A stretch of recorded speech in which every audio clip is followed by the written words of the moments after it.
In May and June this year, I walked the ancient pilgrimage path across the north of Spain, the Camino de Santiago.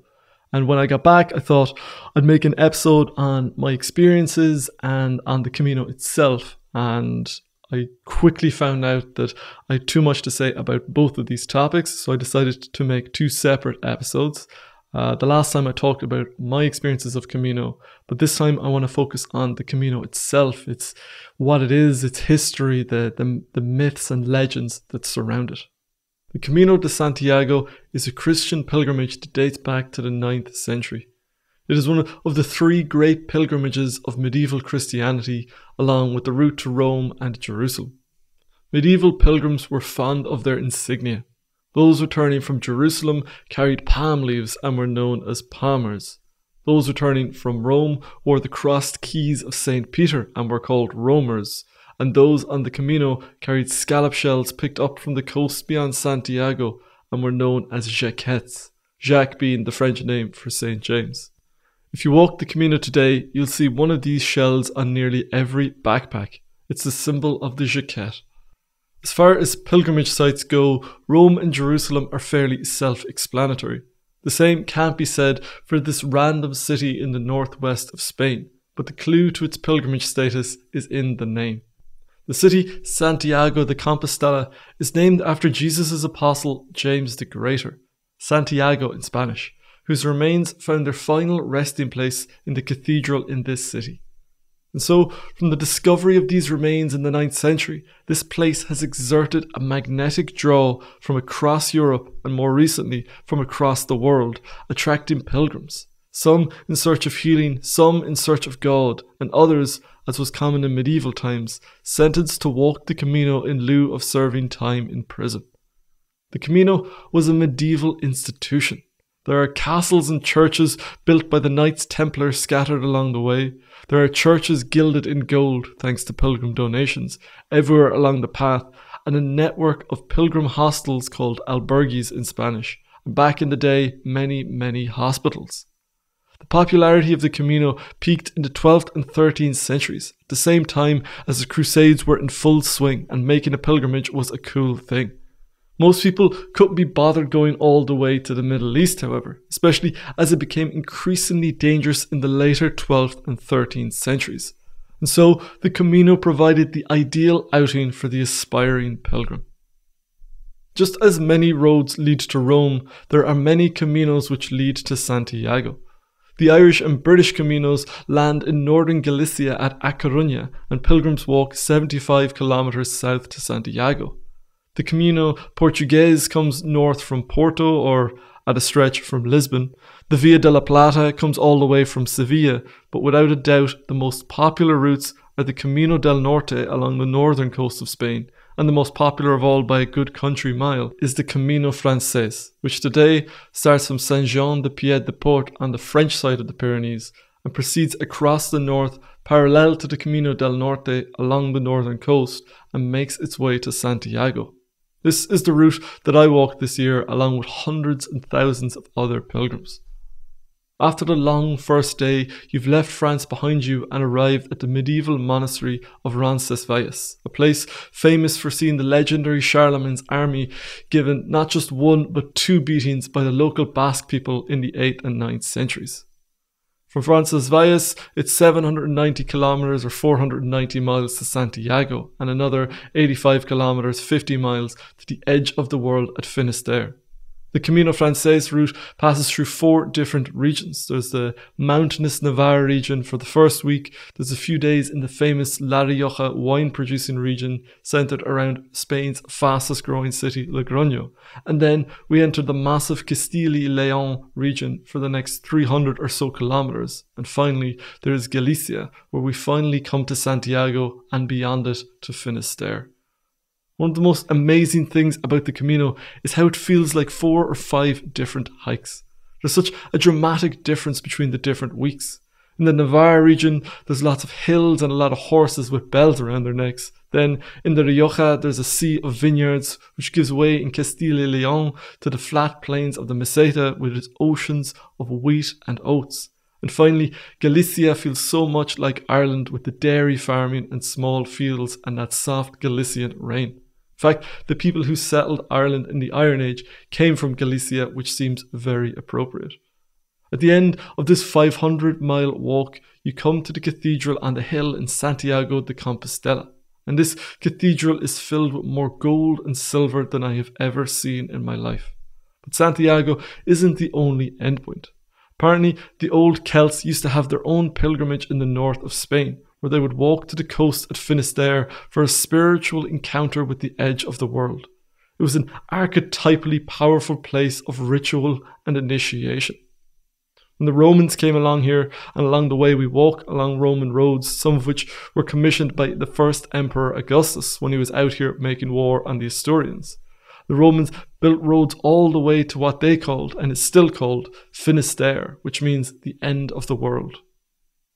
The story of the Camino is as much myth as it is history. The most mythical element is, of course, St. James and how he ended up here. Story goes that just before his death, Jesus carved up the world among his apostles, urging them to spread the word as widely as possible. James was assigned the Iberian Peninsula, the peninsula that today is made up of Spain and Portugal. But at the time, it was entirely under the rule of the Roman Empire, when Augustus had finished conquering it in 19 BC. James travelled as far as Galicia in the far northwestern corner of Spain, but he wasn't having an awful lot of luck, it seems, since he only attracted 7 disciples. At this time, he had a vision from the Virgin Mary, the first in a long Catholic tradition of apparitions by the Virgin Mother, and all the more notable since she was still alive in the Holy Land. Mary, along with a host of angels, appeared to James and consoled him. According to some versions of the myth, this apparition was just about giving him a bit of a morale boost, but according to others, she recalled him to the Holy Land, where 4 years later he became the first apostle to be martyred after being beheaded by King Herod. This last event is the only part of this myth that actually appears in the Bible. The later myths connecting James to Spain, which began to appear after the 7th century, had to explain how he could both have been in Spain and buried in Spain, while also getting martyred in Jerusalem. So the story goes that some good Christians snuck James's body out of Jerusalem and put it on a boat with no sails or even sailors, except in some versions of the myth an angel steering the boat, traversed the length of the Mediterranean, past the Straits of Gibraltar and up along the Iberian coast until it came to Galicia in northwest Spain. After reaching Galicia, James's disciples, who somehow knew he was coming, took his body off the boat, and after many adventures, they buried the body on a hill 80 kilometers from the coast. This burial place was forgotten for centuries until, in 813, a man named Pelayo, in some stories a hermit, in others a shepherd, heard supernatural music and saw a strange star and followed them to Libradon, which in some stories is a mountain, in others is a forest. He came to the site and upon digging discovered bones and parchment. Realizing he has discovered the remains of St. James and 2 of his disciples, Pelayo rushed off to tell the bishop, who quickly came and confirmed his finding. The bishop went to the king of Asturias, Alfonso II, who made the first pilgrimage to the burial site from his capital at Oviedo. And this route that Alfonso II walked as the first pilgrim has become immortalized as the Camino Primitivo, the original Camino route. Alfonso II confirmed the finding and ordered the building of a chapel on the site. Over the centuries, this chapel evolved into the cathedral we have today, and around this cathedral grew the city known today as Santiago de Compostela. It's from these early myths that the de Compostela part of the city's name comes from. According to some stories, Compostela derives from the Latin componere, since there is evidence of a Roman cemetery on the spot, which some date back to pre-Roman Celtic times. The other popular etymology of Compostela is from the Latin compos, meaning field, and stellae, meaning stars, so the field of stars. This is often connected with the star that Pelayo followed, but it should also be noted that the Camino is also called the Via Lactea, which is Latin for the Milky Way, a reference to the fact that the Camino follows the line of the Milky Way to Santiago. As with just about everything to do with Camino, it's something that's shrouded in layers of history, myth, interpretation, and counter-interpretation. It's a perfect illustration of the mythic fog that the Camino stands in. Of course, all this didn't happen in isolation, and there's a backdrop to this story that's well worth discussing. Spain wasn't simply another corner of Europe at this time. A century before Pelayo discovered the tomb, the Islamic Empire of the Second Caliphate sent an army across the Straits of Gibraltar. At the time, the entire Iberian Peninsula was under the aegis of the Visigoths, who had stepped into the Roman Empire's shoes and taken over the whole peninsula, very much styling themselves after the old empire. Within a decade of their arrival, the Muslims had conquered almost the entirety of Spain, except for a little slice of land running along the Bay of Biscay on the north of Spain. This is the very parcel of land that we traverse in walking the Camino today. Where today we have a number of regions, back then there was just one, the Kingdom of Asturias, the last holdout of Christianity in Spain. The Muslims settled the lands they conquered and named their kingdom Al-Andalus, and they came to be known as the Moors. In the midst of their almost 800 years on the peninsula, there were times of great religious tolerance and incredible scientific and philosophical activity, which, with the demise of Al-Andalus, gave birth to the modern European intellectual movement, sparking the 12th century Renaissance and ultimately the scientific revolution of the 17th century, something we'll cover more in future episodes. This kingdom of Asturias was later to give birth to our contemporary countries of Spain and Portugal, but at this time it was a small holdout standing against the largest empire the world had ever seen. When engaged in battle, the Muslim armies were infused with a divine zeal, carrying as they were the relics of the Prophet Muhammad. With the discovery of Santiago and his relics in Galicia, the Christians of Asturias were only delighted to have their own divine help to draw on in battle. And that brings us to the next key part of the Camino myth, and that is the legendary sequence of Santiago Matamoros.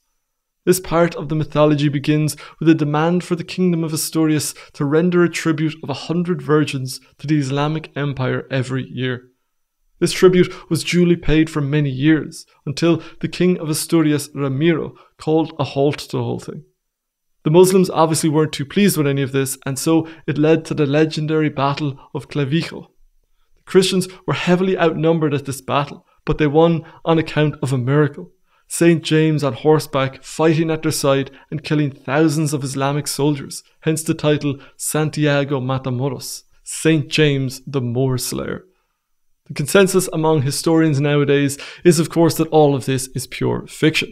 It's all part of a narrative of Spanish identity that was formed against the backdrop of the Muslim invasion. St. James is central to this national identity. St. James had intervened in the battle in response to the prayers of the King Ramiro, who promised that the booty would be shared with St. James along with the first fruits of the harvest going forward. This was the beginning of the Voto de Santiago. This offering to St. James was reinstated in 1643 by King Philip IV of Spain, and again by the fascist General Franco during his 20th century reign. The offering continues to this day with the monarch or a member of the royal family coming to the city for the feast day of Santiago on the 25th of July. All of this attests to the context of the Camino's old esteem. One wonders whether a burial site of St. James in Belgium or Austria would have caused as much excitement. The myth of the Camino and of Santiago is central not just to the Spanish identity, but to the entire medieval European identity. This little sliver of Christendom in the north of Spain, along which the Camino ran and out of which sprang the countries of Spain and Portugal, stood against the Islamic invaders. It was an exotic place where mere Christianity collided with the titanic force of history and the Orient. The Camino reached its peak of popularity in the 12th and 13th centuries after the Reconquista, the Christian conquest of the Islamic Al-Andalus, was already well underway. The rhetoric behind this so-called reconquest invoked the spirit of the Crusades, which began in 1096. After the path to Jerusalem became inviolable after the Crusades, the Camino became the biggest pilgrimage in Christianity. The Knights Templar set up churches and fortifications all along the way and protected the pilgrimage from bandits and brigands. That is, until the King of France forced the Pope to have them all arrested and burnt at the stake to get out of paying some loans that he owed them. At its height in the 13th century, there were 250,000 pilgrims making the journey to Santiago from across Europe every year. These numbers took a major dip in the 14th century, with the Great Famine of 1315 to 1317 knocking out most of the continent's food supply for a decade and killing 10 to 15% of the population. This famine was followed 30 years later by the Black Death, which killed between 30 to 60% of the European population. It wasn't until 1500s that Europe reached the population levels it had in 1300, and at that point Europe was a very different place. The Renaissance was in full swing, the birth of Protestantism with the Reformation was about to get started, and the Spanish Inquisition was well underway. The medieval world was slowly morphing into the modern world, and so slowly but surely the numbers of people walking the Camino went downhill. This decline continued into the 20th century, but then a renaissance began to emerge. It's no exaggeration to say that this rebirth of the Camino can be attributed to the Herculean efforts of a single man, Don Elias Valiña. Valiña was the parish priest of the Galician village Ocebreiro. He did his doctoral thesis on the Camino as well as writing the first modern guidebook on it in 1982. For years before this, he could be seen out with a bucket of yellow paint and a paintbrush, painting the arrows that every pilgrim loves and adores as they show up in the nick of time again and again, saving us from getting lost. He was also a man that started the tradition of Camino pillars that we find along the way. He worked with mayors, other parishes and the associations of Friends of the Way to create the route that we walk on the Camino Frances today. In the same year as Valiña's guidebook, Pope John Paul II walked a stretch of the Camino into Santiago, another catalyst for the growing popularity of the Camino. Later in the 1980s, Paulo Coelho, the Brazilian author whose 1988 book, The Alchemist, launched him to international fame, wrote a novel titled The Pilgrimage about the Camino. Since then, the number of people completing the Camino has increased exponentially. From the 37 people who apparently completed the route in 1967, and the writers who walked the Camino in the 1970s without meeting a single pilgrim, the Camino has exploded in numbers and shows no signs of slowing down. In 2012, there were just under 200,000, but by 2019, there was 350,000, and in 2022, 440,000. What the future of the Camino will look like, it's hard to say. No doubt there will be more and more pilgrims out along the trail as the legend of the Camino's magic reaches more and more people. Whether the facilities will be able to handle the increased strain, we will have to wait and see. But for now, it seems that there's no stopping the Camino, and no stopping the droves of us that continue to fall under its spell, following in the footsteps of 1,200 years of pilgrims. That's everything for this episode of The Living Philosophy. I'd like to thank David Pilabosian, Ibiso Fiesa, and all the other patrons for their amazing support of the channel. Couldn't do it without them. If you would like to support the channel, get your name in the credits like these wonderful people, get access to bonus episodes and monthly Q&As, then head over to Patreon. And as ever, if you have any thoughts, insights or feedback, I'd love to hear from you down in the comments. Otherwise, I shall see you next time. Thank you for watching.